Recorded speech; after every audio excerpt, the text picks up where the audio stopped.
안녕하십니까. 스마트 제로믹 공정 기말 과제 논문 리뷰 발표 시작하겠습니다. 제목은 분해 및 재활용 가능 초발수 특성 복합재료 제작 기법 제시와 평가입니다. 본래 논문 제목은 부제목에 제시해 두었습니다.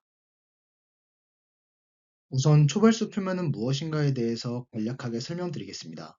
초발수 표면이란 물과의 상호작용이 적은 독특한 화학적 구성을 가진 표면으로 나노 크기의 소수성 입자들이 표면에 적층되어 초발수 효과가 나타나게 됩니다. 초발수 표면은 방호, 강빙, 자가 세정 등의 여러 좋은 특성들을 가지고 있어 공학적으로 많은 주목을 받고 있습니다. 다만 초발수 표면은 나노 크기의 입자들이 구조를 형성해야 해서 손으로 조금만 문질러도 그 구조가 무너져 초발수 특성을 잃기 쉽다는 단점이 존재하는데요.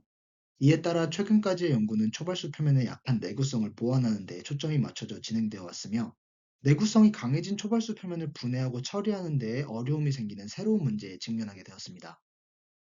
휘발유 특성 재료의 분해 혹은 재활용 방법은 크게 세 가지로 나뉘는데요. 첫 번째 방법은 재료를 생분해성 플라스틱을 활용해서 만드는 것입니다. PLA를 활용해 만든 초발수 특성 재료는 수개월 내에 분해된다는 장점을 가지고 있지만, 어느 정도의 시간은 확보되어야 한다는 점과 그 안에 포함되어 있던 소수성 입자는 분해되기 어렵다는 점은 단점이라고 볼 수 있습니다. 두 번째 방법은 재료 자체를 다른 용도로 재활용하는 것인데요. 이것도 그 용도가 끝나면 재료를 처분해야 하는 문제에 다시 맞닥뜨리게 됩니다. 마지막으로 유기용매를 이용해 분해하는 방법이 있는데요. 이 방법은 휘발성 유기화합물을 만들어낼 가능성이 있어서 환경적으로 부담이 된다는 단점을 가지고 있습니다. 본 연구에서는 휘발수 특성 재료를 환경 친화적으로 분해 가능하게 하고, 또한 재활용도 가능하게 만드는 새로운 방법론을 제시하여 환경적 부담을 줄이면서 초발수 특성 재료를 활용할 수 있게 만드는 가능성을 제시하고 있습니다. PHT, HP 복합재료의 분해 재활용 루프 설계입니다. PHT는 열경화성 플라스틱으로 IPDA와 포름알데히드의 축합중합으로 만들어집니다. IPDA는 이소포름 다이아민이란 이름을 가지고 있으며 유기용매에 잘 녹으며 에폭시의 경화제로 주로 사용됩니다. 1.8g의 파라포름알데히드를 70도씨의 물에 넣어 30분 저어 만든 수용액을 4.26g의 IPDA를 물에 넣고 저어 만든 수용액에 한 방울씩 천천히 첨가하면서 2시간 교반시켜 PHT 입자를 얻어냅니다. 그리고 그것을 60도씨에서 12시간 건조합니다. PHT 입자와 HP. 이곳에서 HP는 소수성 입자를 말하는데요. 본 연구에서는 SiO2 입자를 주로 활용하였습니다. 다른 입자에 대한 실험도 진행되었지만 제가 시간 관계상 생략하였습니다. 그 입자를 볼 밀링으로 분쇄하여 골고루 섞어 110도씨 50메가파스칼 환경에서 30분 동안 열압축하여 PHT, HP 복합 재료를 제작합니다.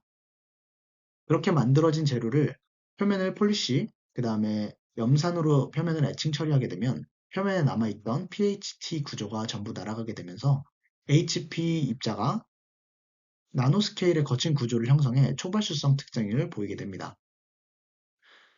이 재료를 분해할 때는요, 50 마이크로리터 에탄올로 전처리를 하게 되는데, 이 경우에 에탄올이 구조 사이에 스며들게 돼서 그 결합을 더 약하게 만듭니다.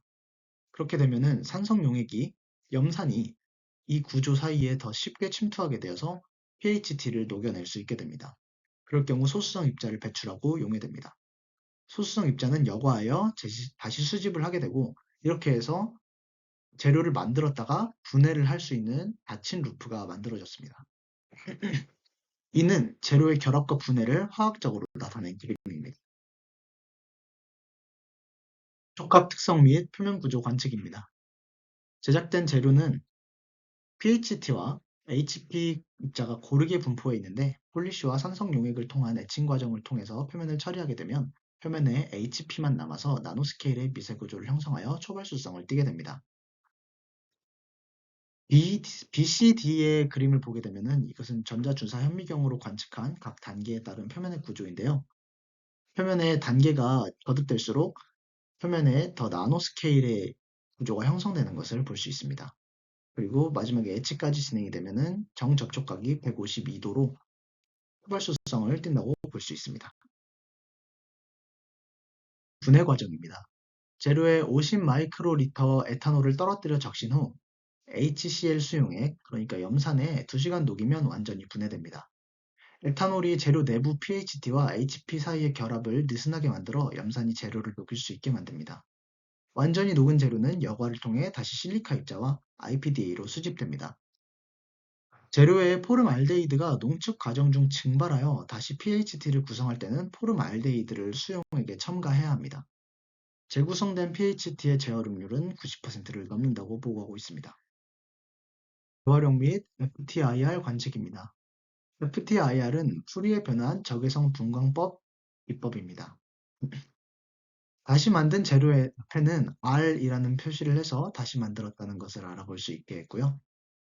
R-PHT의 스펙트럼은 기존의 pHT와 피크가 일치하는 것으로 나타났습니다. R-IPDA는 물이 포함되어 있어서 수소 결합 그리고 OH가 만들어내는 피크가 나타났음을 알 수 있습니다. 그리고 IPDA에서 기존에 만들었던 피크가 R-IPDA에서 나타나지 않는 이유는 NH2 아민기가 물 분자 속에 녹아있기 때문에 수소 결합을 일으켜서 진동 피크를 나타내지 않기 때문이라고 분석하고 있습니다. 따라서 RIPDA는 재사용 가능함을 알 수 있습니다. 사용 사이클 수에 따른 특성 변화인데요. SiO2와 pHT는 재활용률은 매 사이클 이전의 질량에 대비해서 만들어지는 재료의 질량으로 계산했고요.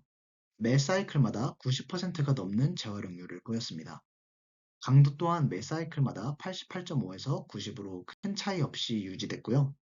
정지 접촉각은 세 번째 재사용에서 138.7도로 측정되어서 초발수성을 잃어버렸는데 이는 pHT의 재활용률이 SiO2보다 높아서 SiO2 함유량이 20웨이퍼센트에서 17.78웨이퍼센트로 떨어진 것에 기인합니다. 본 연구에서는 초발수성 재료의 분해성과 재활용성을 확보하기 위한 PHT, HP 핫프레싱 기법을 제안했고요. 소량의 에탄올을 이용해서 초발수성 복합 재료의 결합을 느슨하게 만들어 염산에서 분해하는 데 성공하였습니다. 그리고 3회 재활용 후에 90% 이상의 재활용 효율을 유지했고요.